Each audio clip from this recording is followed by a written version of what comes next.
Good morning students, welcome back to SK institute. Students, आज हम start करने चल रहे हैं क्लास 10th का लाइट चैप्टर, जो कि फिजिक्स का बहुत ही इंपॉर्टेंट पार्ट है और फिर आप कह सकते हैं कि बोर्ड के एग्जामिनेशंस को लेकर के भी बहुत पूछा जाने वाला चैप्टर है। आज वहां से हम स्टार्टअप करने चल रहे हैं। तो आइए जानते हैं बच्चों, व्हाट इज लाइट। सबसे पहले तो लाइट के बारे में ही जानते हैं। लाइट क्या है? सबसे पहला क्वेश्चन यही आता है आपके सामने कि what is light. Light is a form of energy. ये एक एनर्जी का प्रकार है and it makes object visible. जो हमें ऑब्जेक्ट या थिंग्स को विजिबल करती है, देखने में मदद करती है। हम कह सकते हैं प्रकाश स्वयं नहीं दिखाई देता। प्रकाश जो है स्वयं खुद अपने में नहीं दिखाई देता, बल्कि प्रकाश जो है चीजों को देखने में मदद करता है। जैसे यहाँ पर प्रकाश है, प्रकाश की वजह से मैं आपको दिख रहा हूं, जिसकी वजह से प्रकाश से निकला हुआ रिफ्लेक्शन आपसे मेरे से होते हुए आप पर जा रहा है, जिसकी वजह से आप मुझे देख पा रहे हैं। यहाँ पर प्रकाश की वजह से ये बोर्ड दिखाई दे रहा है और यहाँ पर लिखे हुए कुछ भी चीजें, जैसे यहाँ फिजिक्स है, लाइट लिखा हुआ है और ये क्लास 10th है। यहाँ से ये मार्कर विजिबल है और ये मेरे टी शर्ट का या शर्ट का कह सकते हैं कलर विजिबल है। तो ये सब कुछ हो रहा है जो कि पॉसिबल हो रहा है लाइट की वजह से।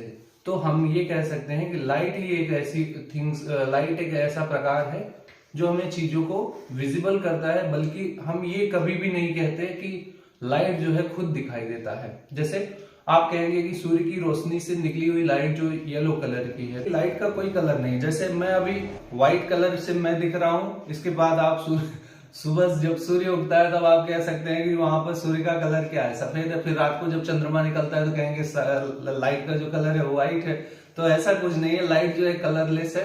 कलरलेस होने को कहा जाता है कि ये जो है व्हाइट कलर में, व्हाइट कलर ही एक ऐसा कलर है जो सारे कलर्स को एब्जॉर्ब करके रखता है। आपने विबग्योर का नाम सुना होगा। तो व्हाइट कलर जो होता है वो लाइट को एब्जॉर्ब करके रखता है। बच्चों, तो हमने आज लाइट के बारे में जाना। अब आप ये कहेंगे कि लाइट से हमें चीजें दिखाई देती हैं। लाइट या प्रकाश स्वयं नहीं दिखाई देता, प्रकाश से हमें वस्तुएं जो है दिखाई देती हैं। आइए लाइट की डेफिनेशंस के बारे में देखते हैं। तो लाइट के बारे में जानते हैं पहले। It is a form of energy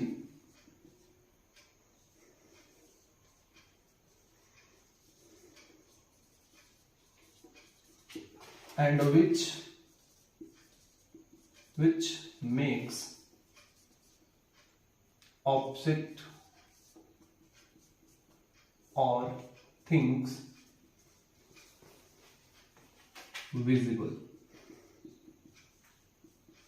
जो हमने चीजों को, यहां से आप देखिए कि पहले तो it is a form of energy. ये जो एक एनर्जी का जो है प्रकार है, हम इसको भी बताएंगे कैसे।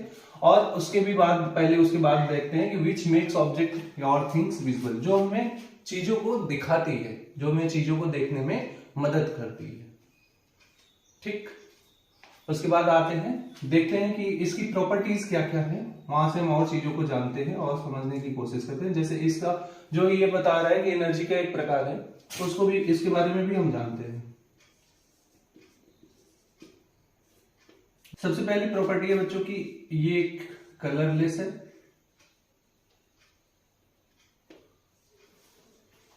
कलरलेस प्रॉपर्टी रखता है। मैंने आपको बताया पहले से ही, कलरलेस प्रॉपर्टी कहने का सेंस यही होता है कि ये जो है व्हाइट लाइट होता है। हमेशा लाइट का जो कलर है व्हाइट ही होता है। कलरलेस कहने का सेंस यही होता है, मतलब it's mean white, WHIT, white. Second जो है, पहली बात, सेकंड जो थिंग्स होती है, it's travel in straight line. ये एक सीधी रेखा में चलता है। बच्चों, हमने बताया आपको कि प्रकाश जो है एक सीधी रेखा में चलता है। हम इनके बारे में भी जानेंगे। जैसे कि आपने देखा होगा कि प्रकाश होती है वो स्पेस से जो है हमारे पास आती है, वो एक स्ट्रेट लाइन पाथ में ट्रेवल करती है। स्ट्रेट, उनका जो पाथ होता है, उनका जो आने का वे होता है, वो क्या होता है, एक स्ट्रेट लाइन होता है। जो इनका पाथ कह सकते हैं हम, पाथ या वे जो होता है वो एक स्ट्रेट लाइन ट्रेवलर होता है। वो हमेशा एक सीधी रेखा में ही मूवमेंट होता है हमेशा लाइट्स का। फिर थर्ड जो थिंग है आपका, थर्ड जो इसकी प्रॉपर्टी है वो है, it does not required any medium. इनको मीडियम की आवश्यकता नहीं होती। मतलब अगर वो स्पेस से निकलते हैं, लाइट की रेज जो है स्पेस से निकलती हैं, जिस स्पीड में वहां से निकलती हैं वही स्पीड यहां पर भी होगी। जैसे आप जानते हैं कि स्पेस जहां पर हवा बिल्कुल ही नहीं है, हवा ऐसी जगहों को स्पेस भी कह सकते हैं, आप वैक्यूम भी कह सकते हैं। जैसे आप सनरेज को वहां पे भी उनका जो स्पीड रहेगा वैक्यूम में भी सेम रहेगा, और यहाँ एयर में आने के बाद भी स्पीड उनकी सेम ही रहेगी। मतलब ये कांस्टेंट स्पीड से मूव करते हैं। इनकी जो स्पीड होती है वो होती है c इज इक्वल टू, इसका जो स्पीड है c से रिप्रेजेंट किया जाता है, c इज इक्वल टू होता है 3.0 इंटू 10⁸ मीटर पर सेकेंड।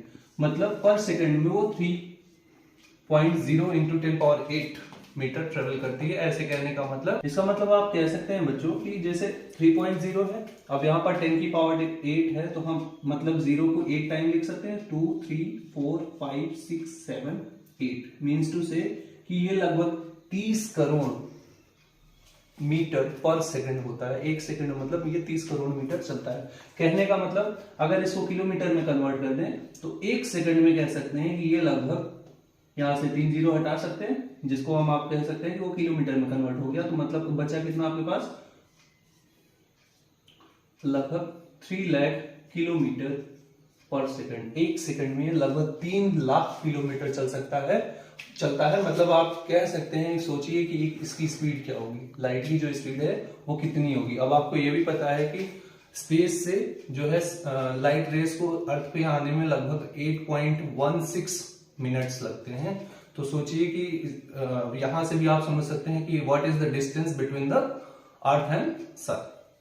तो ऐसे भी आप अंदाजा लगा सकते हैं। और यहाँ पर कितने जीरोज हैं, 2 2 4 1 5। तो मतलब हम कह सकते हैं कि ये ओवरऑल जो इसका वेलोसिटी है वो 3 इंटू 10⁵ किलोमीटर पर सेकंड होती है। मतलब c is equal to 3 lakh kilometre पर सेकंड वो 3 लाख किलोमीटर चलती है। तो आप जस्ट इमेजिन की स्पीड क्या होगी उसकी लाइट की। मीडियम जो होगा आपका वो एक वैक्यूम हो गया, सॉरी हमारा थोड़ा राइटिंग में जो होता है काफी वैक्यूम के साथ साथ आप इसको हम क्या कह सकते हैं, स्पेस भी कह सकते हैं। और एक दूसरा जो मीडियम होता है वो होता है एयर मीडियम। तो आप याद रखिए, चाहे वो एयर हो, चाहे वो वैक्यूम हो या स्पेस हो, दोनों ही कंडीशन में स्पीड जो रहेगी वो यही रहेगी, वो कभी भी बदलने वाली नहीं है। तो मतलब आप कह सकते हैं कि मीडियम कुछ भी हो, कैसा भी हो, वैक्यूम या स्पेस में हो या आप एयर में हो, दोनों की जगह पर स्पीड वही रहेगी 3 लाख किलोमीटर पर सेकंड। मतलब पर सेकंड वो 3 लाख किलोमीटर जाएगी। जैसे बच्चों साउंड को चलने के लिए मीडियम की जरूरत होती है। जैसे मैं यहाँ पर कोई भी चीजें बोल रहा हूँ तो यहाँ पर मेरी आवाज यहां से वहां तक जाने में, या किसी को भी मेरे आसपास लोगों को आवाज को सुनने के लिए, मेरे साउंड को सुनने के लिए मीडियम चाहिए होता है। जैसे यहाँ पर मीडियम का काम कौन कर रहा है, एयर। हम अगर यही चीज स्पेस में जाकर के बोलते हैं या वैक्यूम में जाकर के बोलेंगे तो हमारी चीजें, हमारा जो वॉइस है, हमारा जो साउंड है वो आप तक नहीं पहुंच पाएगा।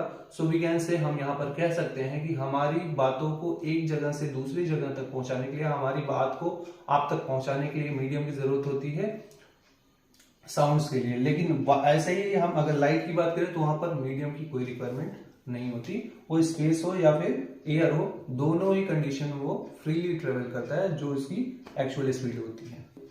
तो बच्चों आइए चलते हैं अगली प्रॉपर्टीज के बारे में जानते हैं। फोर्थ प्रॉपर्टी है इसकी, लाइट है डुअल नेचर। लाइट है dual nature, which one is particle nature and second one is wave nature. मतलब लाइट जो है वेव की फॉर्म में भी ट्रेवल करता है और पार्टिकल की फॉर्म में भी ट्रेवल करता है।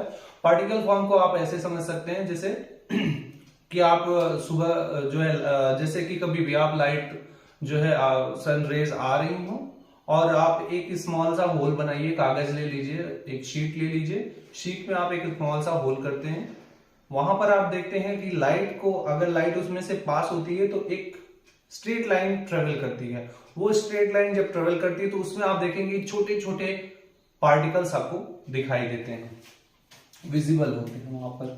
तो यहां पर जो है वो पार्टिकल्स होते हैं टीनी कहते हैं कि वो होते हैं tiny packets of tiny energy. वो एनर्जी के छोटे छोटे पैकेट्स होते हैं जिन्हें आप हम क्या कहते हैं, जिन्हें आप हम नाम देते हैं photons.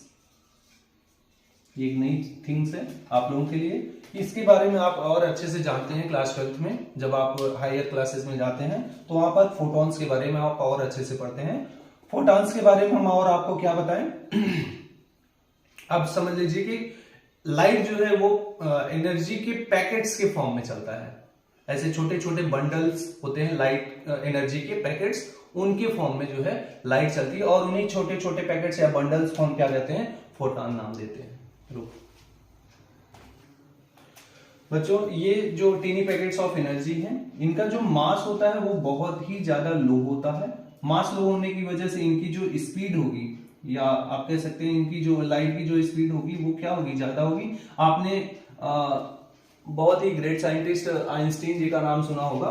The great scientist Albert Einstein ji ने एक फॉर्मूला दिया था E=mc²। तो यहां पर c²=E/m कह सकते हैं, या मैं इसको भी समझाऊं कोई नहीं बेटा, कोई नहीं, आप देखिए हम इनको समझाते हैं ये एक चीज कैसे हुई। आप एक्चुअली c² को एज इट इज रख दीजिए, E जहां पर है वहीं रखिए, M जो है यहाँ पर जो कि मल्टीप्लाई में है, इक्वल के इस साइड आप ले आते हैं तो वो कहां चला जाता है, डिवाइड में। तो हम यहाँ पर कंपेयर करेंगे, अगर C=E होता है, c²E हम मान लेते हैं, तो c²1/, हम M भी कह सकते हैं। M जो होगा, अगर जितना मास कम होगा वहां उतना ही C का मतलब जो होता है, आपको पता है c= स्पीड ऑफ लाइट। तो जितना ही m की वैल्यू जितनी ज्यादा कम होगी, जितनी ज्यादा m की वैल्यू कम होगी उतनी ही ज्यादा c की वैल्यू होगी। आपको यहां से क्लियर होता है कि m जितना कम होगा c की वैल्यू उतनी ही ज्यादा होगी। मतलब ये टीनी पैकेट्स ऑफ एनर्जी जो होते हैं, जिनको हम फोटॉन्स नाम देते हैं, उनका मास कम होता है, इसलिए उनकी स्पीड लाइट, उनकी स्पीड जो होती है वो बहुत ही ज्यादा होती है। और यहां पर उन्होंने साइंटिफिकली प्रूफ करके भी दिया था। बच्चों नेक्स्ट जो प्रॉपर्टी है हमारी लाइट की, लाइट का जो नेक्स्ट नेचर है, या डुअल नेचर की बात की मैंने, पार्टिकल नेचर में आपकी ये सारी चीजें आती हैं। डुअल नेचर में जो है सेकंड नेचर आपका जो होता है वेव नेचर। वेव नेचर के बारे में अगर हम बात करें तो ये अभी आपके टॉपिक से बिल्कुल भी मैच नहीं करेगा, वो आपके 12th के टॉपिक से बिल्कुल है। हम फिर भी जानते हैं कि थोड़ा बहुत देखते हैं कि ये जो है इलेक्ट्रोमैग्नेटिक आगे है, आप जो है 12th में इन चीजों के बारे में जानेंगे। Electromagnetic wave and radiations, electromagnetic wave and radiations, और इसी में आता है आपका वेवलेंथ, और फिर इसी में आता है आपका फ्रीक्वेंसी। इन सब के बारे में आप अच्छे से जानेंगे आपके आगे आने वाली क्लासेस में। फ्रीक्वेंसी क्या चीजें होती हैं और फिर वेवलेंथ क्या होता है, इन सब के बारे में आप अच्छे से समझेंगे। तो बच्चों ये हो गई फ्रीक्वेंसी। तो आज आपने यहाँ पर ये जान लिया, अभी आपने ये जान लिया कि लाइट के जो डुअल नेचर हैं, जिसमें से एक आपने पार्टिकल नेचर को समझा, एक आपने वेव नेचर को समझा। वेव नेचर में इलेक्ट्रोमैग्नेटिक वेव या रेडिएशंस भी होती हैं, वेवलेंथ होता है, फ्रीक्वेंसी होती है। इन सब के बारे में आपको जानकारी मिलती है क्लास 12th में। या अभी की आपका टॉपिक नहीं है, मैं इन चीजों को लेकर के टॉपिक और बढ़ाना नहीं चाहूंगा। आगे बात करते हैं हम कि कितनी नैनोमीटर की वेवलेंथ होता है जो हमारी आंखों को विजिबल होता है। थोड़ा सा उनके बारे में जान लेते हैं। Electromagnetic radiation with wavelength.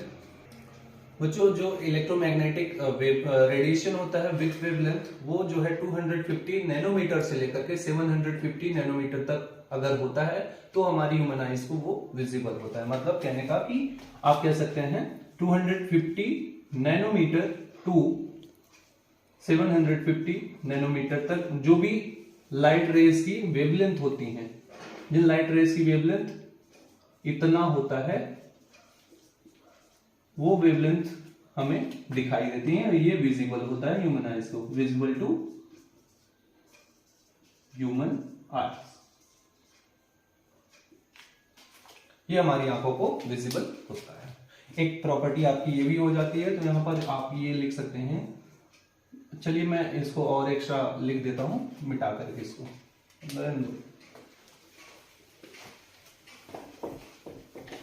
रुक दो।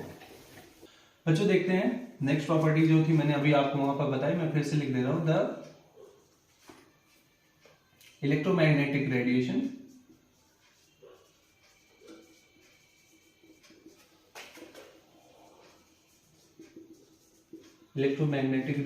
with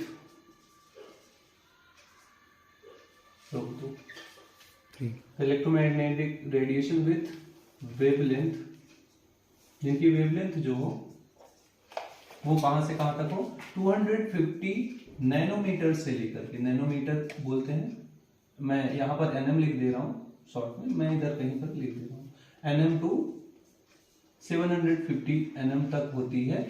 जिन इलेक्ट्रोमैग्नेटिक रेडिएशन की वेवलेंथ जो है 250 एनएम से लेकर के 750 एनएम तक होती है, नैनोमीटर तक होती है, वही जो होते हैं हमें विजिबल होते हैं, visible to human eye, which are visible to human आई।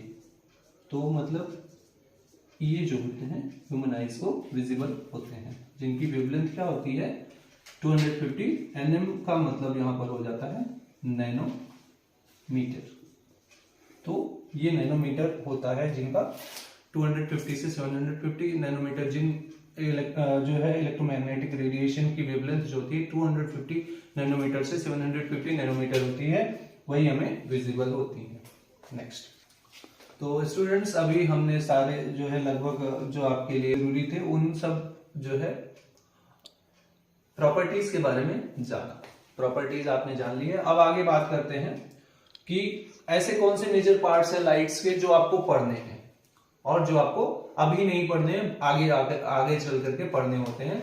मैं कुछ 12th के पार्ट्स भी हैं जो मेजर पार्ट्स हैं, मैं उनको बता देता हूं। तो वैसे तो लाइट के बहुत सारे पार्ट्स हैं,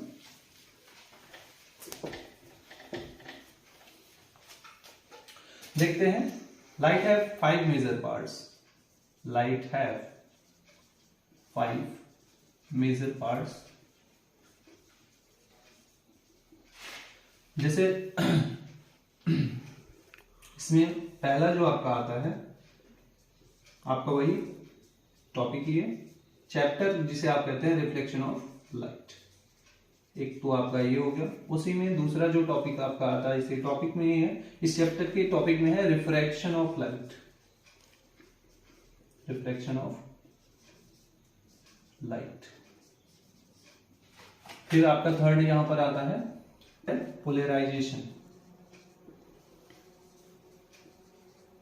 नेक्स्ट पार्ट है इसका डिफ्रैक्शन, और फिफ्थ जो पार्ट है आपका वो होता है इंटरफेरेंस। आपके ये जो टॉपिक्स हैं, ये जो चैप्टर्स हैं या जो भी हैं, ये जो टॉपिक्स हैं वो आपको पढ़ने होते हैं क्लास 12th में। वो अभी आपको नहीं पढ़ना है तो मैं आपको सिरदर्द नहीं देना चाहूंगा, लेकिन ये जो आपको जो मोस्टली पूछे जाते हैं ये आपके 10th के टॉपिक्स हैं जो आपको 10th में ही कवर करने हैं। रिफ्लेक्शन ऑफ लाइट मोस्टली आपका जो होता है ये पूरे आपका चैप्टर का लगभग 50 to 60% कवर करता है इस चैप्टर में, और रिफ्रैक्शन ऑफ लाइट हम आप कह सकते हैं कि ये लगभग 35 to 40% कवर करता है आपके इस चैप्टर में। जो आपका लाइट चैप्टर है इसमें रिफ्लेक्शन ऑफ लाइट 50 to 60% और रिफ्रैक्शन ऑफ लाइट जो है 35 to 40% कवर करता है। तो बच्चों आज के लिए बस हम इतना ही करेंगे। आगे हम नेक्स्ट हमारा जो है टॉपिक होगा वो होगा रिफ्लेक्शन ऑफ लाइट, उसको हम लेके आते हैं और बहुत ही अच्छे से हम आपको समझाएंगे, बताएंगे, चीजों को और भी अच्छा बनाने की कोशिश करेंगे। आप हमारा साथ दें, सहयोग करें, हम और भी बेहतर देने की कोशिश करेंगे। आज